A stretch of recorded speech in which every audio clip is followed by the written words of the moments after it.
Beggar to Prince का पाठ practical में बजाने वाले त्यागी व श्रेष्ठ भाग्यशाली आत्मा भव।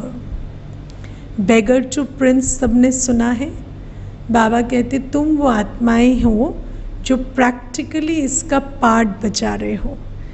तुम बेगर से प्रिंस बन रहे हो। किस आधार से? त्याग और त्याग के आधार से। और श्रेष्ठ भाग्यशाली आत्मा ये जर्नी करती बेगर टू प्रिंस की। आज बाबा हमें बेगर की एक बहुत इंटरेस्टिंग परिभाषा बता रहे हैं।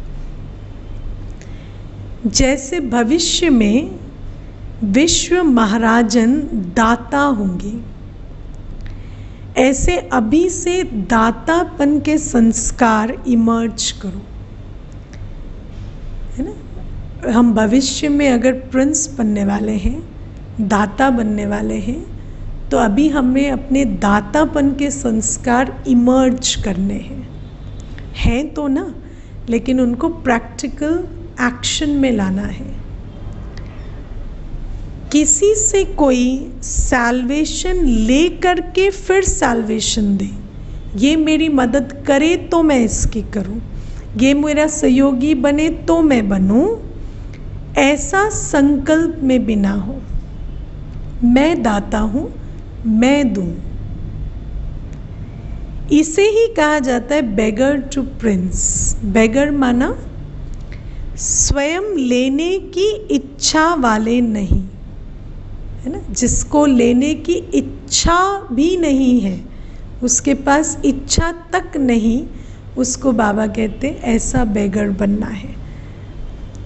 इस अल्पकाल की इच्छा से बेगर, है ना, इस अल्पकाल की इच्छा से बेगर बनना है कि कोई मुझे कोई सैल्वेशन दे, मदद दे, सहयोग दे तो मैं इसको दूं। मैं दूं क्योंकि मेरे अंदर दातापन के संस्कार हैं। ऐसा बेगर ही संपन्न मूर्त है। जो अभी बेगर टू प्रिंस का पाठ प्रैक्टिकल में बजाते हैं, उन्हें कहा जाता है सदा त्यागी व श्रेष्ठ भाग्यशाली। अब आप देखो, एक तरफ शब्द है त्याग, दूसरी तरफ है भाग्यशाली। दुनिया में हम ये नहीं सोचते कि त्याग भाग्य है, लेकिन बाबा कहते अगर तुमने इच्छा का त्याग कर दिया, कुछ पाने की इच्छा का त्याग है, सिर्फ कुछ देने का भाव है, तो देने में लेना समाया हुआ है। क्योंकि कर्म सिद्धांत के अनुसार कर्म क्षेत्र में दिया हुआ कर्म, देने का किया हुआ कर्म कभी बिना फल के नहीं जाता। तो बाबा कहते जैसे तुम त्याग कर देते इच्छा का और अपनी दातापन की अवस्था में स्थित होकर देते जाते, तो तुम्हारा भाग्य आप ही बनता जाता। क्योंकि त्याग का दूसरा साइड भाग्य है। त्याग से सदाकाल का भाग्य स्वतः ही बन जाता है।